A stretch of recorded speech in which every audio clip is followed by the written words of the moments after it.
Hello and welcome along to Professional Quitter with me, Emma Jamil. Is that what I am? Perhaps. And in this video today, I'm going to talk about how you could be too if you want to be. If you've not met me before, my name is Emma Jamil and I help women in HR get the clarity, confidence, and courage that they need to take bold and fearless control of their career and, importantly, build a life that's bigger than their work. So today I'm going to talk you through my decision to pause the event that I've been running for over 200 women for the last 3 years. The reason I'm going to talk you through that is so that you too can make bold decisions about your work and in your career, whether that's telling your boss that you want a different working pattern, or whether you're looking to leave your job with nothing to go to, or anything in between those two things. My intention is that you will understand some of my thinking so that you can apply it to your situation if you want to. So by the end of this, you're going to know the three kind of foundational steps. There's a lot that goes into making big decisions when it comes to your career. And as we go through, you'll understand that the decision that I made wasn't something that just kind of like, oh, I'm making this decision today. Here I go. Lots goes into it. And my whole personal development journey to this point has helped too. So in today's session, I've tried to take it right back to like, what was my starting point, and that's what I'm hoping to leave you with. So 3 foundational steps that you need to take bold action in your career with actionable things that you can start implementing straight away. Now, the only place to get all my learning and support and accountability in your corner to make these bold decisions is through one-to-one coaching.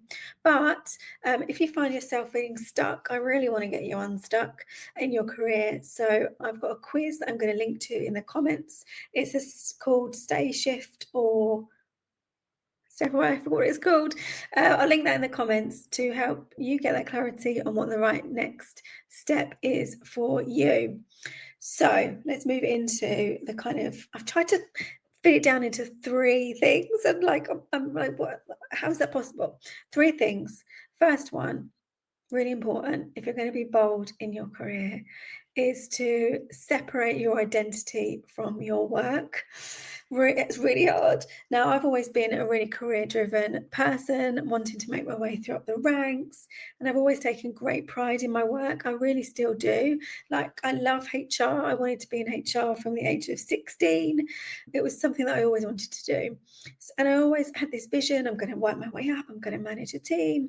And then when I'm older, I'm going to be some consultant who kind of sweeps in and helps solve organizations and then swans away again, all fabulous. That was my career goal. My career has always been a really big part of who I am. And that's absolutely fine. It's given me a lot of drive. It's made me go for different opportunities, etc., etc. But when it became a problem is when my identity actually became my work. So when the validation of success in my career became the kind of be all and end all. And the problem with that, when work becomes our validation, that's when we find ourselves working all the hours, going above and beyond, allowing ourselves to tolerate things that we wouldn't otherwise tolerate, neglecting our friendships outside of work, neglecting important relationships. And that's because all of our energy is going into what should just be one part of our overall lives. And that's very much where I found myself over this last year.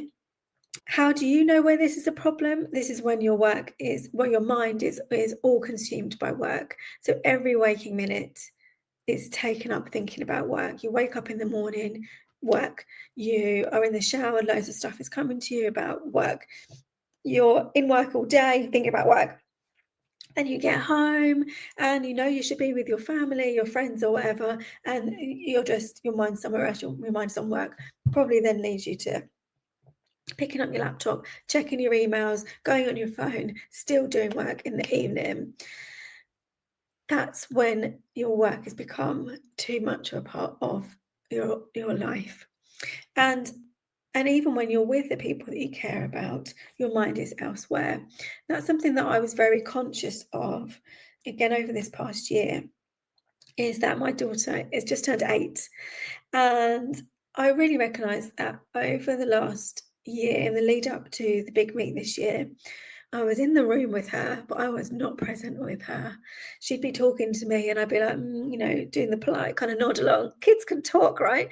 Nodding along, and I'd just never really be fully present with her, and it just kind of hit me, I suppose, that turning 8, I feel is going to be a really big development point for her, and I don't want to look back and miss those times. So for me, that was one of the things that really helped me decide that I would be taking a pause on the big meet, was that I recognised I wasn't present with the people that mattered, and that it was consuming all of my thinking. Now, what do you do about that? Well, one of the things that helped me right at the very start of my development journey was to understand what my personal values are. I know that this gets used like a lot, but probably because values are really, really important. So they are the things that drive us, they're the things that inform our motivation, what we motivate ourselves towards, what we motivate ourselves away from, like how we interpret the things that are going on around us. And if we don't have an understanding of our personal values, then we're kind of driving a little bit blind, really. Like we're missing out some really key information on what's important to us. So if you haven't already understood what your personal values are, then my suggestion would be to do that piece of work, to go away and to understand those. Now, that you can probably get like a handout on the internet, just search for like what are potential values, and then go through and list out the words that seem important to you. One of my values is freedom. That was one of the reasons that I started my business. And when I checked in with myself over this past year, I was like, I am not living the version of freedom that I really wanted to. Freedom to me was, yes, being able to go and do like Amara's school plays and things like that. But freedom, when I reflected on that, knowing that was a value for me, I was like, am I really free? Is this really free when I don't feel like I can take downtime? I don't feel like I can enjoy myself, because there's always something to do. There's always something on my to-do list. So checking in with myself on my personal values, one of which is freedom. No, big meat did not align with that moving forward for 2026. Who knows what's coming in 2027? There might be some miracle way that I can find out how to make it all work. Who knows? So, to separate your identity from your work out who you are as a person. The first step of that is to understand your values. And then once you understand them, check in with yourself regularly. You can do it daily. Does this job align with my values? Does this relationship that I have with a friend or a partner, whatever, align with my values? It is all encompassing. When you are out of alignment with your values, that's when things can start to feel a little bit icky, not feel very motivated, and I mean, it sounds a bit dramatic, but probably experience less joy really than you want to. The second thing that you're going to need, if you're going to be bold in your career and walk away from things, have that tough conversation, set up your own business, whatever, is to trust yourself. When we are faced with a big decision, our brains can really start to do a number on us.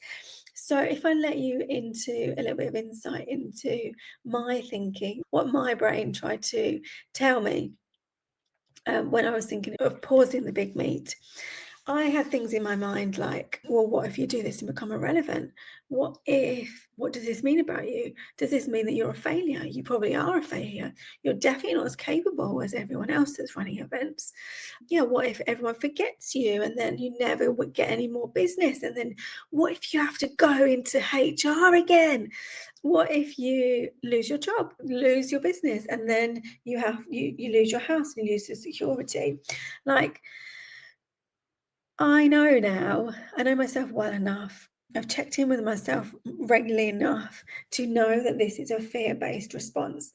This is what my brain likes to do when there is a threat, really, to my ego, is what I understand to be true now. So I know, saying things out loud, if I don't do the big meet, I'm going to lose everything and I'm going to lose my house. That is not the truth. I would do anything that I needed to before I lost my house. There are many, many steps in like before I get to that point, destitute and homeless. So I know saying it out loud that those thoughts aren't the truth and I can get them in check. But when you are faced with a difficult conversation, leaving your job, all of those things, then your brain is going to tell you all the reasons that thing that you think you want to do is not safe. And that can really, really keep us stuck. And it's not necessarily true. So for me, I've got really good at listening to my intuitive voice. Now, my intuitive voice, it sounds very different to my fear-based, oh my God, catastrophic ego response, right? My fear-based response is very much in my head. It's very fast, it's very pacey, it's very like, what about this? What about this? Whereas my intuitive voice is in my, somehow I always put my hand kind of on my stomach. It's lower down, it is calmer, it's softer, it's not catastrophic. It's just like, you're going to be okay. It's just a knowing. Now, it's very hard to trust your instincts when you are feeling burnt out by a job, or when you're in a toxic environment, or when you've lost your confidence. Now, confidence, I'm going to go there right now, it is not some magical thing that like you suddenly get. No one's going to come and give you confidence. Confidence has to be nurtured. Confidence has to be built up. And I really like the definition of confidence, which is that it is the willingness to try with the faith that you'll be okay, whatever the outcome. So confidence is the willingness to try with the faith that you'll be okay, whatever the outcome. And that's where the trust comes in. I know watching this, there will be capable people, intelligent, resourceful, committed, hardworking, caring people who will do whatever they need to if they're faced with what is often a fear of losing a house or losing security. So confidence, being able to trust yourself, is just the willingness to give things a go and know that you're going to be okay, even if it doesn't work out exactly how you think it's going to. I don't know what the impact of not doing the big meet is going to be next year, but I certainly know I've got oodles more brain space. I've got capacity. I'm not running from here to there all the time, cramming things in. I'm more present with my daughter. Like, I know that those things that I felt to be true, that my intuition was telling me, are already being realised. First off, take on board the definition of confidence, give things a try, and know that you're going to be okay, whatever the outcome.